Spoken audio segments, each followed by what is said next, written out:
Her ex sent one message after 7 years of silence. Within a month, she was sneaking out. Within 2, she was lying daily. Within 3, I had enough evidence to destroy her in court. She thought first love was worth risking everything. She was right. She lost everything. He left town again. My name is Thomas Blackwood, and I own Blackwood Auto Repair in Millfield, Maine. Third-generation business, honest work, steady customers. At 42, I thought I had life figured out. Married to Amanda for 8 years, decent house on Maple Street, no kids yet, but we were trying. Should have been trying harder to pay attention to what my wife was really doing. The message came on a Tuesday morning in October. I was drinking coffee, checking the weather on my phone when Amanda's device buzzed on the kitchen counter. She was upstairs getting ready for work at Millfield General Hospital, where she managed the HR department. "Just thinking about you," the message read. Sender: Derek Collins. I knew that name. Amanda's high school boyfriend, the one who got away, according to her sister Monica, whenever she'd had too much wine at family gatherings. The golden boy who left for college in California and never looked back. Amanda came downstairs in her Navy business suit, grabbed her phone and coffee in one fluid motion. She glanced at the screen and actually laughed out loud. "Can you believe this?" she said, showing me the message. Derek Collins. Remember I told you about him? My old boyfriend from high school. Isn't that pathetic? Reaching out after all these years. I nodded, sipping my coffee. Pretty random. What's he want? Who knows? Probably going through a midlife crisis or something. Men do that, right? Start thinking about their past when they hit 40. She was smiling as she said it, but something felt off. The way she held the phone a little too long before putting it in her purse. The way she checked her reflection in the hallway mirror twice instead of once. "You going to respond?" I asked. "Maybe, just to be polite. Tell him I'm married and happy and he should move on with his life." That was my first mistake. I believed her. The second mistake was not paying closer attention when her phone started buzzing more frequently over the next few days. Amanda would glance at it, smile slightly, then put it face down on whatever surface was nearest. When I asked about it, she'd shrug and say something about work emails or her sister Monica being dramatic about some new crisis. By the end of the first week, I noticed Amanda taking her phone to the bathroom with her. She'd never done that before. She also started charging it on her side of the bed instead of the kitchen counter, where we'd always plugged in our devices together. "Derek's been texting," she admitted when I finally asked directly. "Just catching up stuff. You know how it is." I didn't know how it was. My high school girlfriend Jennifer Murphy was married to a dentist in Portland, and we hadn't spoken since graduation. But Amanda seemed to think daily text exchanges with an ex-boyfriend were perfectly normal. "What kind of catching up?" I asked. "Oh, you know, what we've been doing with our lives, career stuff. He's in real estate now, apparently, doing very well for himself in California." California. That explained the time difference. Amanda had been checking her phone at odd hours, sometimes as early as 6 in the morning or as late as 10 at night. West Coast timing. The third week brought longer conversations. Amanda would disappear into the spare bedroom with her laptop, claiming she needed to finish some work reports. I could hear her voice through the thin walls, but couldn't make out words. When I asked about it, she said she'd been on conference calls with the hospital's corporate office. I called Millfield General the next day, pretending to be a vendor trying to schedule a meeting. The receptionist told me Amanda's department didn't have any corporate meetings scheduled for the rest of the month. That's when I started paying real attention. Amanda began working late, or at least claiming to. She'd text me around 5:30 saying she was stuck in meetings or dealing with employee issues that couldn't wait until morning. She'd roll into the driveway around 8 or 9, looking tired but oddly energized at the same time. The shower thing started then too.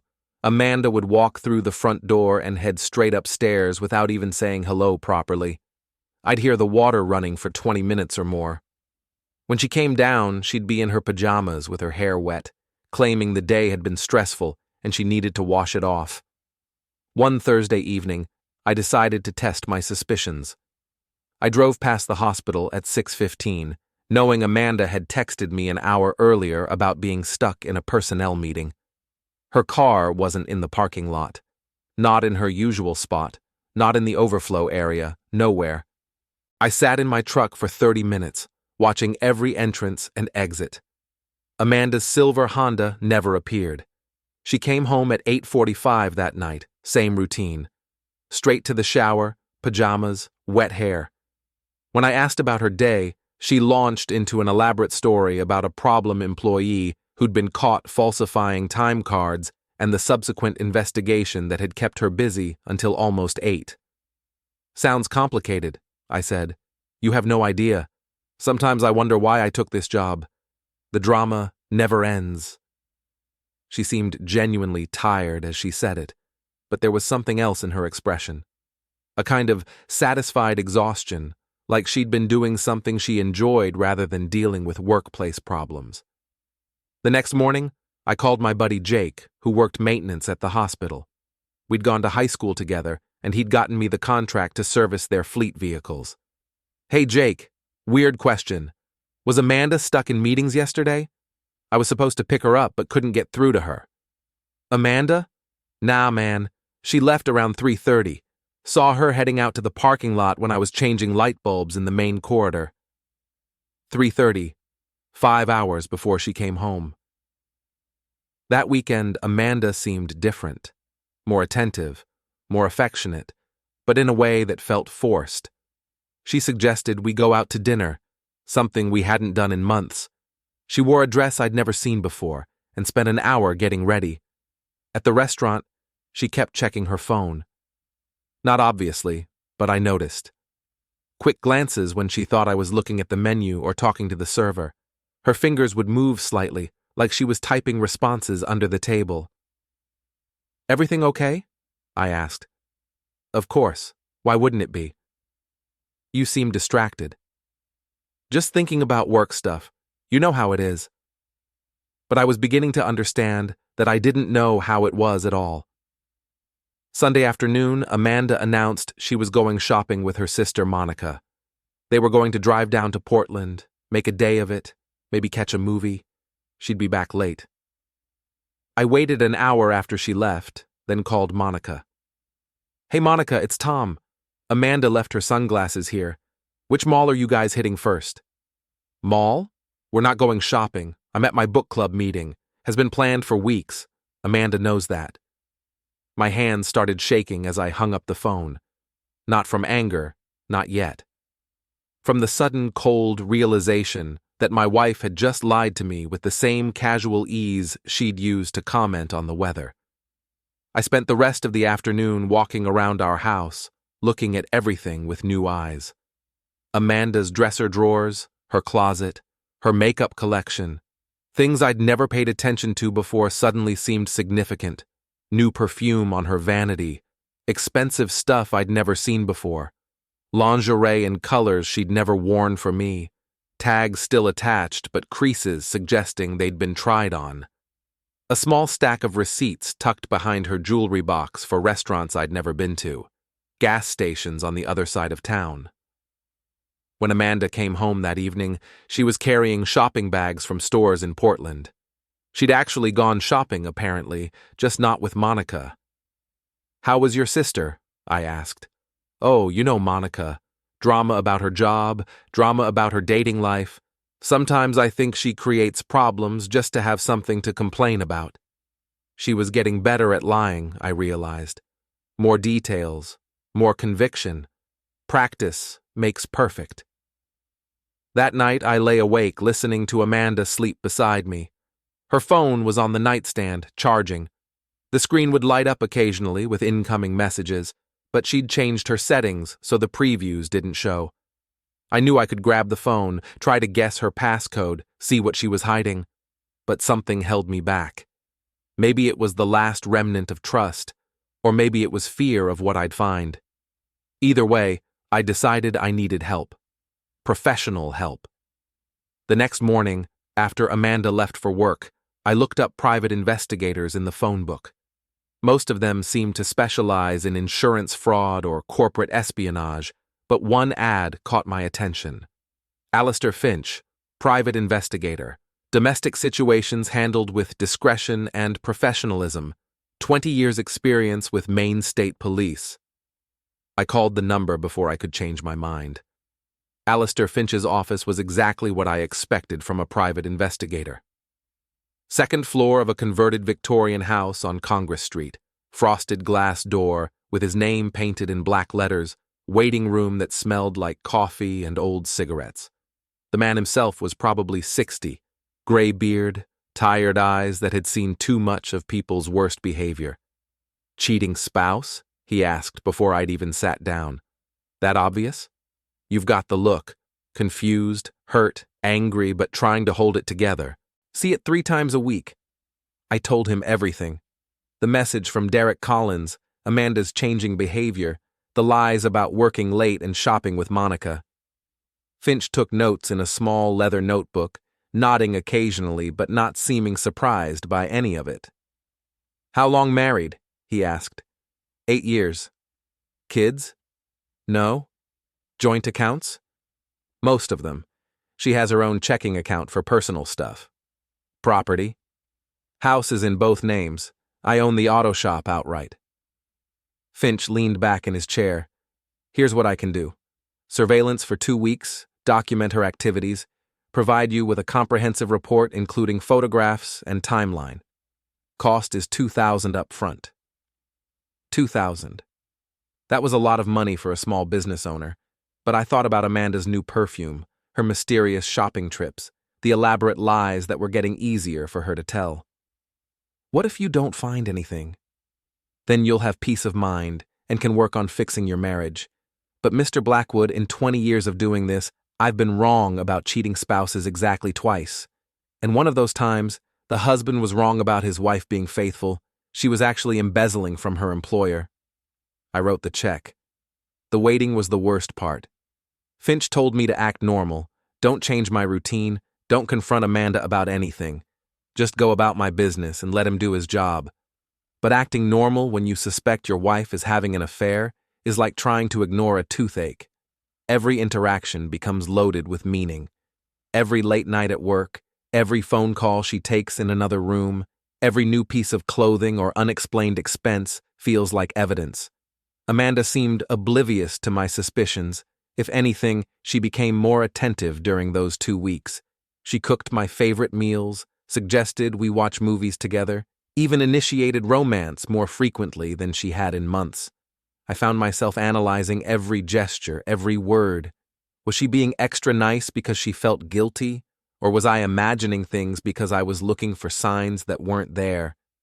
The auto shop became my refuge, working with my hands, diagnosing engine problems, dealing with straightforward mechanical issues where cause and effect were clear and logical. Mrs. Patterson's transmission was slipping because the fluid was low. Mike Rodriguez needed new brake pads because the old ones were worn down to nothing. Simple problems with simple solutions. My employee Danny started commenting on my mood. You okay, boss? You seem kind of distracted lately. Danny was 25, good with engines, terrible with relationships. He'd been through 3 girlfriends in the 2 years he'd worked for me, each breakup more dramatic than the last. Just tired, I told him. You sure? Because my cousin went through something similar last year. Wife was acting weird, staying out late, new clothes, the whole thing. Turned out she was having an affair with her personal trainer. I almost asked what his cousin did about it, but caught myself. The last thing I needed was relationship advice from someone whose idea of commitment was dating the same woman for more than 6 weeks. 2 weeks felt like 2 months. I jumped every time my phone rang thinking it might be Finch with an update, but he'd been clear about the process. No contact during surveillance unless there was an emergency. He'd call when he had something to report. The call came on a Wednesday afternoon. I was under the hood of a Ford Explorer replacing a serpentine belt when my phone buzzed. Mr. Blackwood, it's Alistair Finch. I have your report ready. Can you come by my office this evening? My hands were shaking as I finished the belt replacement. Danny noticed and asked if I wanted him to take over, but I needed the distraction of physical work. At 6 o'clock, I locked up the shop and drove to Finch's office. The waiting room was empty, but I could hear voices from behind his door. Another client, probably getting their own devastating news about a cheating spouse. 20 minutes later, a woman emerged from Finch's office. She was crying, clutching a manila envelope against her chest. She didn't make eye contact as she hurried past me and down the stairs. "Mr. Blackwood," Finch called from his doorway. "Come on in." His desk was covered with photographs. Even from across the room, I could see Amanda's silver Honda in several of them. My stomach dropped. "I'm sorry," Finch said as I sat down. "This is never easy." He arranged the photographs in chronological order, like he was laying out evidence for a jury, which, I realized, he probably was. The first photo showed Amanda's car parked outside a coffee shop I'd never heard of. Timestamp: 4:15 p.m. on a Tuesday, the day she'd told me she was working late on employee evaluations. The second photo showed Amanda walking out of the coffee shop with a man I didn't recognize. Tall, dark hair, expensive suit. He was holding the door for her, his hand resting on her lower back in a gesture that was clearly intimate. "Derek Collins," Finch said, "flew in from California 2 weeks ago, staying at the Marriott downtown." More photos. Amanda and Derek getting into his rental car. Amanda and Derek at a restaurant across town. Amanda and Derek walking into the Marriott together. The time stamps told the story. Every day, Amanda had claimed to be working late. Every evening, she'd come home with elaborate explanations about personnel issues and corporate meetings. She'd actually been with Derek. "How long has this been going on?" I asked. "Based on my surveillance, about 3 weeks. But I did some additional research." Finch pulled out another set of documents. Phone records show they've been in contact for almost 2 months. Started with a few texts, escalated to daily calls, then he booked a flight to Maine. He showed me hotel receipts, restaurant bills, even a jewelry store purchase. Derek had bought Amanda a necklace, expensive one, judging by the receipt amount. "She's been wearing it," I realized out loud. Told me she bought it for herself as a reward for handling a difficult employee situation. Finch nodded. "They always have explanations. Gets easier to lie the more you do it." The final photographs were the hardest to look at. Amanda and Derek in the hotel parking lot, embracing. Amanda's face was visible in profile, and she looked happier than I'd seen her in years. "What happens now?" I asked. "That's up to you. But if you're thinking about divorce, this documentation will be very helpful. Maine allows fault-based divorce, and adultery is grounds for an unequal distribution of assets." I gathered up the photographs and put them back in the envelope. My hands weren't shaking anymore. Instead, I felt a strange calm settling over me. "Thank you," I told Finch. "I'm sorry it wasn't better news." "No, you're not sorry. You're just sorry I had to find out this way." He nodded. "That's more accurate." I drove home slowly, the envelope of evidence on the passenger seat beside me. Amanda's car was already in the driveway. Through the kitchen window, I could see her moving around, probably making dinner. For a moment, I considered walking inside and confronting her immediately, throwing the photographs on the kitchen table and demanding an explanation. But something held me back. Maybe it was the memory of the crying woman in Finch's waiting room. Maybe it was the realization that confronting Amanda now would only give her a chance to come up with more lies, more explanations, more reasons why what I was seeing wasn't what it appeared to be. Or maybe it was the beginning of something else, a cold, calculating part of my mind that wanted to see how far Amanda would go, how many lies she'd tell, how much she was willing to risk for her first love. I sat in my truck for 10 more minutes, looking at our house. The house we'd bought together, painted together, filled with furniture we'd chosen together.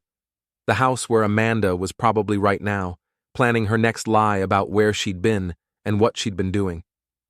When I finally walked inside, Amanda was at the stove, stirring something that smelled like tomato sauce. "Hey, honey," she called without turning around. "How was your day?" "Fine," I said. "How was yours?" "Oh, same old stuff. Had to deal with a problem employee situation that ran late, but I think we got it resolved." She turned around and smiled at me, the same smile she'd given Derek Collins in the hotel parking lot. "That's good," I said. "I'm glad you got it resolved." I decided to hire a lawyer before confronting Amanda. If I was going to end my marriage, I wanted to do it right. Douglas Whitmore had handled the legal work when I bought the auto shop from my father 5 years earlier. He was thorough, honest, and had a reputation for being tough when he needed to be. His office was in a restored colonial house on Main Street, all dark wood and leather-bound law books. Whitmore himself was probably 50, graying hair, wire-rimmed glasses, the kind of man who inspired confidence just by sitting behind his desk. "Divorce?" he asked, after I'd explained the situation. "Probably. I wanted to understand my options first." He reviewed Finch's photographs and documentation carefully, taking notes as he went through each piece of evidence. "This is very thorough," he said finally. "More comprehensive than most cases I see. Your private investigator knows what he's doing." "What does it mean for me legally?" "Maine allows both no-fault and fault-based divorce. No-fault is simpler, but fault-based can be more advantageous financially if you can prove adultery, which you clearly can." He explained the process: filing papers, serving Amanda with divorce documents, negotiating asset division, finalizing the decree. It would take months, maybe longer if Amanda contested anything. "What about the house?" I asked. "Joint property, but the adultery factor could influence how it's divided. Same with other assets. The court tends to favor the wronged party in fault-based cases." "And my business?" "You owned that before the marriage, correct? It should remain yours, though any increase in value during the marriage might be considered marital property." We talked about strategy. Whitmore recommended gathering additional financial documentation before filing anything: bank statements, credit card bills, any evidence of money Amanda might have spent on her affair. "The more evidence you have, the stronger your position," he said. "Take your time. Build your case properly." I left his office with a checklist of documents to collect and a retainer agreement to consider. But I still wasn't ready to pull the trigger. Part of it was practical. Divorce would be expensive, time-consuming, and emotionally draining. But part of it was something else: a growing curiosity about how far Amanda would go, how elaborate her deception would become. She'd been lying to me for 2 months. Elaborate, detailed lies that required planning and creativity. I found myself almost impressed by the complexity of her fictional narrative about work problems and employee issues. That evening, Amanda announced that Derek Collins had invited her to lunch. "Remember I told you about my old boyfriend who reached out?" she said as we were cleaning up after dinner. "Well, he's in town for business and wants to catch up. I thought I'd meet him for lunch tomorrow just to be polite." The audacity was breathtaking. Derek had been in town for 3 weeks. Amanda had been seeing him almost daily, but she was presenting their lunch date as a casual, one-time meeting with an old friend. "That's nice," I said. "Where are you going?" "Probably just that little place downtown. Nothing fancy. I figured I owe him at least one conversation after all these years." The little place downtown. I wondered if she meant the coffee shop where Finch had photographed them, or the restaurant where they'd had dinner twice in the past week. "What kind of business is he in town for?" I asked. "Real estate stuff. He's thinking about expanding his company to the East Coast, looking at potential markets." Another lie, but a clever one. It explained why Derek was in Maine, why he might be staying for an extended period, and why Amanda might need to meet with him multiple times to help with his business research. "Sounds like he's doing well for himself." "I guess so. I mean, we haven't really talked about personal stuff much. Just old times, you know." Old times. I thought about the photographs of them embracing in the hotel parking lot, Amanda's face radiant with happiness. "Well, have fun at lunch," I said. That night I went through our joint bank account statements online. Amanda had been careful, but not perfect. There were charges I didn't recognize, gas stations on the other side of town, a lingerie store I'd never heard of, several expensive dinners at restaurants we'd never been to together. The amounts weren't huge, but they added up, maybe 800 over the past month. Money Amanda had spent on her affair, money that came from our joint account. I printed everything out and added it to the growing file I was building. Finch's photographs, phone records, financial documentation. The evidence was becoming overwhelming, but I still wasn't ready to confront her. The next day, I closed the shop early and drove to the restaurant where Amanda was supposedly having her casual lunch with Derek. I parked across the street and waited. They arrived separately, Amanda first, then Derek 10 minutes later. Through the restaurant window, I could see them at a corner table. They weren't acting like old friends catching up. They were acting like lovers. Derek reached across the table and took Amanda's hand. She leaned forward, smiling, completely absorbed in whatever he was saying. When their food arrived, they barely touched it. They were too busy looking at each other. I sat in my truck for 2 hours, watching them. At one point, Amanda got up to use the restroom. Derek watched her walk away, then pulled out his phone and took a picture of something on the table. Probably her, I realized. He was taking pictures of my wife. When Amanda came back, she didn't sit down immediately. Instead, she leaned over and kissed Derek. Not a friendly peck on the cheek, but a real kiss. In public, in broad daylight, where anyone could see them, including her husband, sitting across the street in his truck. That's when I realized I wasn't just gathering evidence anymore. I was torturing myself. I drove back to the shop and tried to focus on work, but my hands were shaking too badly to hold tools properly. Danny noticed and sent me home early. "You sure you're okay, boss? You look terrible." "Just tired," I said, but we both knew it was more than that. Amanda came home at her usual time around 6:30. She seemed energized, almost glowing. "How was lunch?" I asked. "Oh, fine. Kind of boring, actually. Derek's become pretty full of himself, spent most of the time talking about his business success and his house in California. I remembered why we broke up in the first place. She was getting better at lying, but she was also getting overconfident. The details were becoming too elaborate, too specific. Real conversations don't come with perfect narrative summaries. "That's too bad," I said. "I thought you were looking forward to catching up." I was, but you know how it is. Sometimes the past should stay in the past. If Amanda really felt that way, she had a strange way of showing it. According to Finch's documentation, she'd spent 3 hours with Derek that afternoon, not the casual 1-hour lunch she was describing. That night, Amanda suggested we watch a movie together. She curled up next to me on the couch, more affectionate than she'd been in months, but her phone kept buzzing with text messages, and I could see her sneaking glances at the screen. During a commercial break, she excused herself to go to the bathroom. I could hear her voice through the door, talking quietly to someone. When she came back, she claimed she'd been returning a call from her sister Monica about weekend plans. I called Monica the next morning. "Weekend plans?" Monica said. "I'm going to be in Boston visiting college friends. Amanda knows that. We talked about it last week." Another lie. They were coming so easily now that Amanda probably didn't even think about them anymore.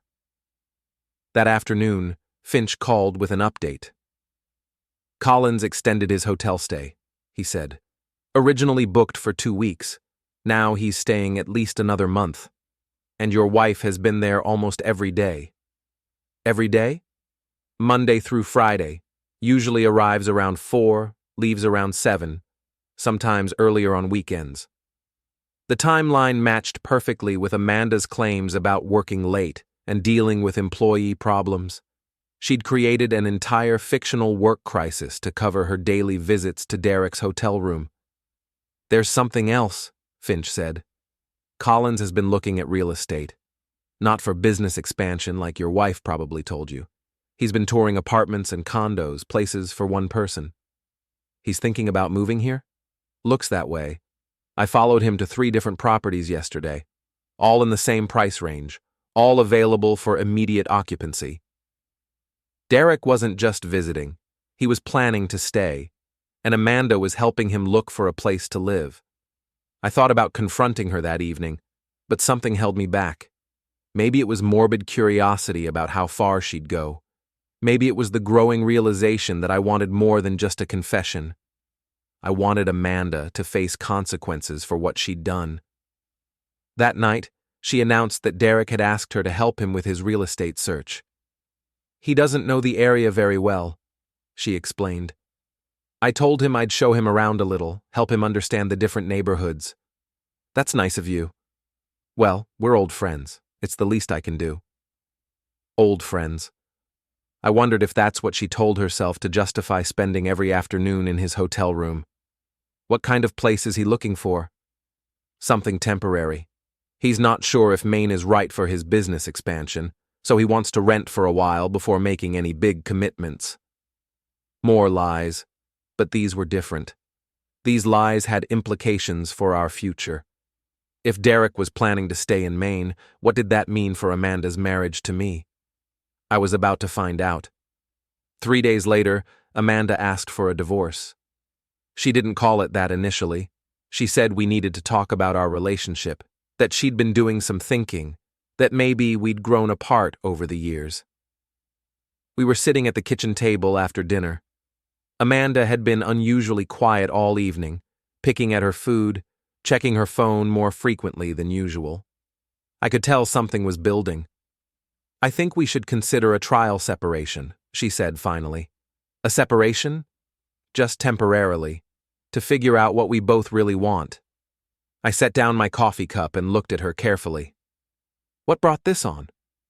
I don't know. I just feel like we've been going through the motions lately, like we're roommates instead of husband and wife. It was a reasonable sounding explanation, the kind of thing marriage counselors probably heard every day, except I knew the real reason Amanda wanted a separation. Derek Collins had found an apartment, and she wanted to be free to move in with him. Have you been thinking about this for a while? I asked. A few weeks, maybe longer. I didn't want to say anything until I was sure. A few weeks. Right around the time Derek had extended his hotel stay and started looking at rental properties. What would a separation look like? I'd probably stay with Monica for a while, just until we figure things out. Monica. Another lie. Amanda had no intention of staying with her sister. She was planning to move in with Derek. And then what? I don't know. Maybe we'd realize we miss each other and work things out. Or maybe we'd realize we're better off as friends. Friends. Like she and Derek were old friends, catching up over lunch. I could have confronted her right then. Pulled out Finch's photographs, demanded the truth, forced her to admit what she'd really been doing for the past 2 months. But something held me back. Amanda was giving me exactly what I needed. A clear indication that she wanted out of our marriage, that she was choosing Derek over me, that she was willing to throw away 8 years together for her high school boyfriend. Okay, I said. Okay? She seemed surprised by my calm response. Maybe she'd expected me to fight for our marriage, to beg her to reconsider, to promise I'd change. If that's what you want, we should probably talk to lawyers. Make sure everything's handled properly. Lawyers? Tom, it's just a separation. We don't need lawyers for that. Actually, we do, especially if you're moving out. We need to figure out finances, property rights, all that stuff. Amanda looked uncomfortable. I wasn't thinking about anything that formal, just some time apart to think. But I was thinking about something very formal. Divorce papers, asset division, and a comprehensive legal strategy built on 2 months of documented evidence. I'll call Douglas Whitmore tomorrow, I said. He can explain our options. Tomorrow? Don't you think we should talk about this more first? What's to talk about? You want a separation. I want to make sure we both understand what that means legally. Amanda spent the rest of the evening making phone calls in the spare bedroom. I could hear her voice through the walls, but couldn't make out specific words. She was probably talking to Derek, telling him about our conversation, making plans for their future together. The next morning, I called Whitmore and scheduled an appointment for that afternoon. Then I called Finch and asked him to continue surveillance for another week. "Something's happening," I told him. "She asked for a separation last night." "Collins found an apartment," Finch said. "Signed a lease yesterday for a place on Oak Street. 1 bedroom, available immediately." Oak Street. Nice neighborhood, close to the hospital where Amanda worked. Derek had chosen well. "I want to know when she moves out and where she goes," I said. "You got it." That afternoon, Whitmore reviewed my situation with the new information about Amanda's separation request. "This actually strengthens your position," he said. "If she's the one asking to end the marriage, and you have documentation of her adultery, the court will view her very unfavorably." "What's my next step?" "Let her move out. Don't contest the separation. Then, after she's established a pattern of living with Collins, we file for divorce on grounds of adultery and abandonment." "How long will that take?" "A few weeks to gather additional evidence, then another few months for the legal process. But the outcome should be very favorable for you." I left Whitmore's office feeling more confident than I had in weeks. Amanda thought she was getting a clean break from our marriage so she could start fresh with Derek. What she was actually doing was handing me everything I needed to destroy her financially. That evening, Amanda announced she'd found a place to stay during our separation. "Monica's friend has a guest room I can use," she said, "just temporarily until we figure things out." Monica's friend. I wondered if Amanda realized how easy her lies were to check. "That's good. When are you thinking of moving?" "This weekend, maybe, if that's okay with you." "Whatever works for you." Amanda seemed relieved by my cooperative attitude. She probably thought I was being mature about our separation, handling it like a reasonable adult. She had no idea I was building a legal case that would cost her everything. Friday evening, Amanda packed 2 suitcases and loaded them into her car. She moved around the house carefully, taking clothes and personal items, but leaving everything else untouched. "I'll come by next week to get more stuff," she said as she prepared to leave. "Sure, just let me know when." She hesitated at the front door, like she wanted to say something else. For a moment, I thought she might confess everything, tell me about Derek, ask for forgiveness. Instead, she said, "I'm sorry, Tom. I know this isn't easy. We'll figure it out," I said. She kissed my cheek, a gesture that felt more like goodbye than see you later, and walked out to her car. I watched from the kitchen window as she backed out of the driveway. Instead of turning left toward Monica's house, she turned right, toward Oak Street, toward Derek's apartment. An hour later, Finch called with confirmation. "She's at Collins's place," he said. Carried her suitcases right up to his front door. He was waiting for her. How did he look? Happy, like a man whose plan just worked out perfectly. Derek's plan. I wondered how long he'd been planning this. Had he reached out to Amanda specifically to break up her marriage? Or had it just evolved naturally from that first innocent message? Either way, it didn't matter now. Amanda had made her choice. She'd chosen Derek over me, chosen her first love over 8 years of marriage, chosen a fantasy over reality. Now she was going to live with the consequences. I gave Amanda 2 weeks to get comfortable in her new life before I made my move. Finch continued surveillance, documenting Amanda's daily routine at Derek's apartment. She was living there full-time, not just staying temporarily like she'd claimed. Her car was in his driveway every night. She was grocery shopping for 2 people. She'd even forwarded her mail to his address. Meanwhile, I gathered financial documentation. Amanda was still using our joint credit card, and the charges told an interesting story. Expensive dinners, new clothes, a weekend trip to Boston. She was spending our money on her new relationship. More importantly, she was establishing a clear legal pattern of abandonment and cohabitation with her lover. Every day she stayed at Derek's apartment was another piece of evidence for my divorce case. 2 weeks after she moved out, I had Whitmore file divorce papers. Not separation papers like Amanda expected, but full divorce on grounds of adultery and abandonment. The papers were served at Derek's apartment on a Tuesday morning. Amanda called me an hour later, hysterical. "Tom, what is this? Divorce papers? I thought we were just separated." "We were separated, now we're getting divorced." "But why? We haven't even tried counseling or anything." "Amanda, you moved in with another man. What did you think was going to happen?" There was a long silence on the phone. I could almost hear her trying to figure out how to respond. "I don't know what you're talking about," she said finally. "I'm staying with Monica's friend just like I told you." Even now, caught red-handed, she was still lying. "You're living at 247 Oak Street with Derek Collins," I said. "You have been since the day you moved out." Another silence, longer this time. "How do you know that?" "Because I hired a private investigator 2 months ago. I know about Derek's hotel room. I know about your lunch dates and your afternoon visits. I know about the jewelry he bought you and the lies you told me about working late." I could hear her breathing change, becoming faster and more shallow. "Tom, let me explain." "There's nothing to explain. You had an affair, you moved out, now we're getting divorced. It's pretty straightforward."